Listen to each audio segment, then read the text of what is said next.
వరంగల్లో ఈ నెల 6న బీఆర్ఎస్ రైతు సంగ్రామ సదస్సు జరగనుంది. ఈ మేరకు హంటర్ రోడ్లోని గ్రీన్ వుడ్ స్కూల్ వెనుక గ్రౌండ్లో సదస్సుకు ఏర్పాటు జరుగుతున్నాయి. వరంగల్ ఉమ్మడి జిల్లా పరిధిలోని 10,000 మంది రైతులతో సదస్సు నిర్వహిస్తామని మాజీ ఎమ్మెల్యే దాస్యం వినయ్ భాస్కర్ తెలియజేశారు. ఎన్నికల సమయంలో రాహుల్ గాంధీ, రేవంత్ రెడ్డి రైతు డిక్లరేషన్లో దగా చేశారంటూ కూడా ఆగ్రహం వ్యక్తం చేశారు. బీఆర్ఎస్ రైతు సంగ్రామ సదస్సు నెరవేర్చాలని ఈ సందర్భంగా ప్రయత్నిస్తున్నారని, అలాగే డైవర్షన్ పాలిటిక్స్లో భాగంగా కాంగ్రెస్ సర్కార్ అదే రోజు రైతు మేళా నిర్వహిస్తోందంటున్న దాస్యం వినయ్ భాస్కర్తో మా correspondent Tirupati face to face. వరంగల్లో ఈ నెల 6వ తారీఖున బీఆర్ఎస్ పార్టీ రైతు సంగ్రామ సదస్సు నిర్వహించబోతా ఉంది. ఈ సదస్సుకు సంబంధించి పూర్తిగా అంటర్ రోడ్డు గ్రీన్ వుడ్ స్కూల్లో ఒక ఏర్పాట్లు అయితే కొనసాగుతున్నటువంటి పరిస్థితి. ఇప్పటికే ఉమ్మడి జిల్లాకు సంబంధించిన బీఆర్ఎస్ పార్టీ నేతలంతా ఇక్కడికి వచ్చి ఏర్పాట్లను పరిశీలించి పోస్టర్ను ఆవిష్కరించినటువంటి పరిస్థితి. రైతులను కాంగ్రెస్ ప్రభుత్వం మోసం చేసింది, రైతులను అన్యాయం జరుగుతున్నటువంటి ఆవేదన వ్యక్తి బీఆర్ఎస్ పార్టీ రైతు సంగ్రామ సదస్సు నిర్వహించబోతున్నట్టు తెలుస్తుంది. నాకు అందుబాటులో హన్మకొండ జిల్లా బీఆర్ఎస్ పార్టీ అధ్యక్షులు మాజీ ఎమ్మెల్యే వినయ్ భాస్కర్ ఒకసారి ఆయనతో మాట్లాడారు. ఎందుకని బీఆర్ఎస్ పార్టీ రైతు సంగ్రామ సదస్సు నిర్వహించబోతుంది, ప్రధాన ఉద్దేశం ఏంటో తెలుసుకున్నటువంటి ప్రయత్నం. ఎందుకని బీఆర్ఎస్ పార్టీ ఈరోజు రైతు సంగ్రామ సదస్సు నిర్వహిస్తుంది, ప్రభుత్వానికి ఏం చెప్పదలుచుకుంది? మీరు చూసినట్టయితే ఎన్నికల సమయంలో, అంటే ఎన్నికలు రాకన్నా ఒక సంవత్సరం ముందు ఇదే మే 6, 2022 రోజున ఆనాటి పిసిసి అధ్యక్షుడు రేవంత్ రెడ్డి గారు మరి వారి అధినేత రాహుల్ గాంధీని తీసుకొచ్చి పోరుగల్ లాంటి ఓరుగల్లో ఆర్ట్స్ కాలేజ్ మైదానంలో మరి రైతు డిక్లరేషన్ పేరిట రైతులను ఓట్లు దండుకునేదానికి, రైతు కూలీల ఓట్లు దండుకుంటానికి ఎన్నికల సమయంలో మరి అనేక వాగ్దానాలు, మరి 6 గ్యారంటీలు, 420 హామీలు ఇచ్చి అనేక డిక్లరేషన్, రైతు డిక్లరేషన్ అనుకోండి, యువజన డిక్లరేషన్, మహిళా డిక్లరేషన్ అనుకోండి, బీసీ డిక్లరేషన్ అని చెప్పి రకరకాల డిక్లరేషన్ల పేరుతో దగా చేసినటువంటి తెలంగాణ ప్రజానికానికి మరి అండగా ఉండాలనే ఉద్దేశంతో అదే రోజు మే 6 మరి కాంగ్రెస్ పార్టీ అధికారంకి వచ్చి 2.5 సంవత్సరాలు అయింది. మరి మీ అధినేత ఇచ్చిన రాహుల్ గాంధీ ఇచ్చినటువంటి రైతు డిక్లరేషన్లో ఏ ఒక్క హామీ కూడా నెరవేర్చలేదు. మీరు ఇస్తా అన్నటువంటి రైతు బంధు 15,000 ఇవ్వలేదు, రైతు కూలీలకు 12,000 ఇవ్వలేదు, మరి బోనస్ ఇవ్వలేదు, రైతు పండించినటువంటి పంటలకు గిట్టుబాటు ధర లేదు. ఈరోజు రైతు కళ్ళాలలో మరి కళ్ళల్లో ఒత్తులు వేసుకొని మరి కళ్ళాల దగ్గర నిద్ర మరి మాని ఈరోజు తిండి లేక తికాని లేక ఆ రోజు కళ్ళాల దగ్గర ఉన్నారు. బీఆర్ఎస్ పార్టీ ప్రతిపక్ష పార్టీలు ఉన్నది, ఖచ్చితంగా వారి సమస్యలను పార్టీ దృష్టికి తీసుకురావాలని చెప్పి తీసుకొస్తే మా కార్యాలయాలను, బీఆర్ఎస్ పార్టీ కార్యాలయాన్ని జనతా గ్యారేజ్ లాగా ప్రజల సమస్యలను ఎప్పటికప్పుడు తెలుసుకుంటూ ప్రభుత్వ దృష్టి తీసుకురావడం కాకుండా ప్రభుత్వం పైన శాంతియుతంగా దశల వారీగా ఆందోళన చేపట్టడం జరుగుతుంది. అందులో భాగంగా మా ఉమ్మడి వరంగల్ జిల్లా బీఆర్ఎస్ పార్టీ నాయకత్వానికి జిల్లా రైతాంగం అంతా కూడా మరి ఈ వారి సమస్యలను మా దృష్టికి తీసుకొస్తే మేము ఉమ్మడి వరంగల్ జిల్లా బీఆర్ఎస్ పార్టీ శ్రేణులు మా అధినేత కేసీఆర్ గారి దృష్టికి, కేటీఆర్ గారి దృష్టికి తీసుకుపోయి మరి ఖచ్చితంగా మేము సదస్సు నిర్వహిస్తాం. పొంతం లేని మేళాలతోని, మరి ఎవరికి కూడా మేలు చేయని మేళాలతోని ఈరోజు కాంగ్రెస్ పార్టీ మరొక్కసారి డైవర్షన్ పాలిటిక్స్, మరి ప్రతిపక్ష నాయకులపైన అక్రమ కేసులు పెడుతూ ప్రతిపక్ష గొంతు నొక్కే విధంగా ప్రతిపక్ష సదస్సులకు పోటీ సదస్సులు నిర్వహించి పోటీ మేళాలు నిర్వహిస్తున్నటువంటి పరిస్థితి మనకి ఇక్కడ కనబడుతున్నాయి.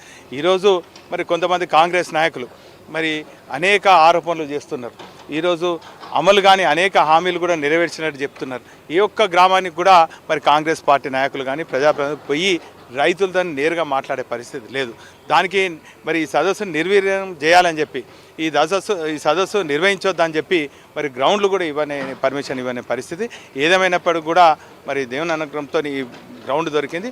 మరి జిల్లాలో ఉన్నటువంటి మరి వేలాది మంది రైతు ప్రతినిధులు ఈ సదస్సుకు రాబోతున్నారు.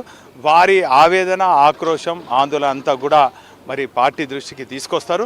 మరి మేము బాధ్యత ఉన్న ప్రతిపక్ష పార్టీగా ప్రభుత్వం దృష్టికి తీసుకొస్తాం. ఖచ్చితంగా కాంగ్రెస్ పార్టీ ప్రజా వ్యతిరేక నిర్ణయాలకు ఎప్పటికప్పుడు మరి ప్రజలకు అండగా ఉండే విధంగా మేము వివరిస్తామని. సందర్భంలో కేసీఆర్ సభ నిర్వహించినప్పుడు సీఎం రేవంత్ రెడ్డి సభ నిర్వహించారు. మరి ఇప్పుడు మీరు రైతు సంగ్రామ సదస్సు అంటుంటే రైతు మేళా సదస్సు నిర్వహించబోతున్నారు, ఎట్లా చూస్తారు, ఏం చెప్తారు? ఇప్పుడు ఒకటే అండి, మేము ఎవరికి కూడా పోటీ కాదు, మేము ప్రజల పక్షాన ఉంటాం.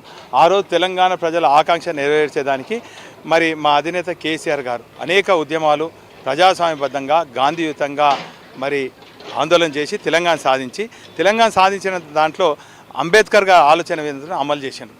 మరి ఆ రోజు చూసినట్టయితే సమైక్య రాష్ట్రంలో మరి ఈ తెలంగాణ ప్రాంతం అంతా కూడా దాగైంది.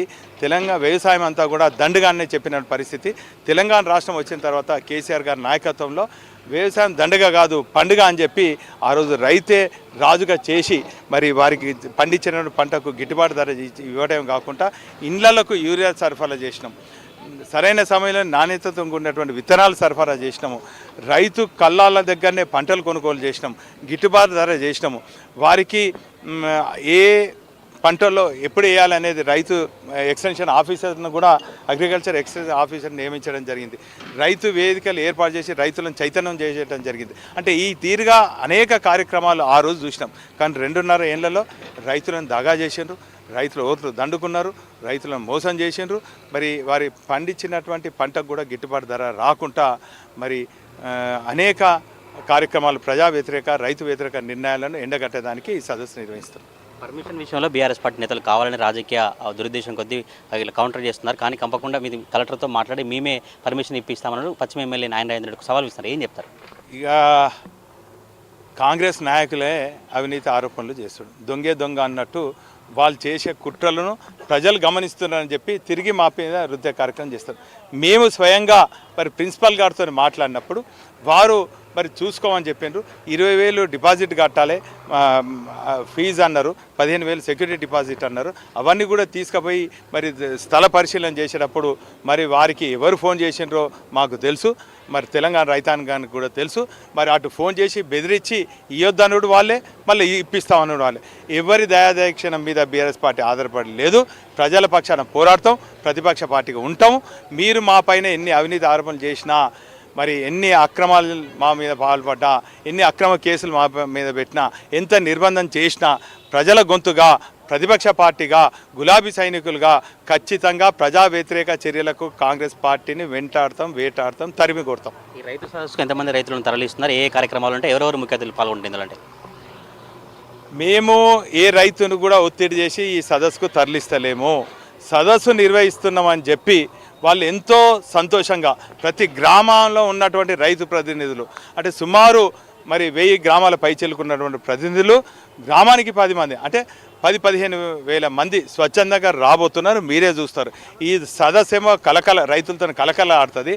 ఆ మేళా ప్రభుత్వ ఖర్చుతోని కమిషన్లు తీసుకుంటా కాంట్రాక్టర్లను మేపే ఆ మేళాలకు ఏం కూడా రైతులకు మేలు జరగదని చెప్పి ప్రజల్లో రైతాంగంలో ఒక అవగాహన వచ్చింది. కాబట్టి ఇది కలకల ఆడుతుంది, అది వెలవెలబోతుంది. ఇది మాజీ ఎమ్మెల్యే వినయ్ భాస్కర్ అభిప్రాయం. బీఆర్ఎస్ పార్టీ నిర్వహించేటువంటి రైతు సంగ్రామ సదస్సు కలకలాడుతుంది. కాంగ్రెస్ ప్రభుత్వం నిర్వహించబోయేటువంటి రైతు మేళా మాత్రం వెలవెలబోతోంది. తప్పకుండా కాంగ్రెస్ ప్రభుత్వం రైతులకు మోసం చేస్తుంది. రైతులకు సదస్సు నిర్వహించి వరంగల్లో కాంగ్రెస్ పార్టీ సంబంధించినటువంటి నేతలు డిక్లరేషన్ సంబంధించి వివరించేటువంటి ప్రయత్నం చేసే నేపథ్యంలోనే బీఆర్ఎస్ పార్టీ రైతు సంగ్రామ సదస్సు నిర్వహించబోతుంది. ఇటు ఈ సదస్సుకు సంబంధించిన పర్మిషన్ విషయంలో కూడా కాంగ్రెస్ పార్టీ నేతలు డైవర్షన్ పాలిటిక్స్ చేస్తూ ఉన్నారు. ఎవరి దయాదాక్షణలతో ఈ రైతు సంగ్రామ సదస్సు నిర్వహించబోము, మేము తప్పకుండా రైతుల ఆధ్వర్యంలో రైతుల సమక్షంలో కూడా బీఆర్ఎస్ పార్టీ రైతు సంగ్రామ సదస్సు నిర్వహించి రైతులకు బీఆర్ఎస్ పార్టీ అండగా ఉండబోతున్నట్టుగా హనుమకొండ జిల్లా బీఆర్ఎస్ పార్టీ అధ్యక్షులు మాజీ ఎమ్మెల్యే వినయ్ భాస్కర్ చెప్తా ఉన్నారు.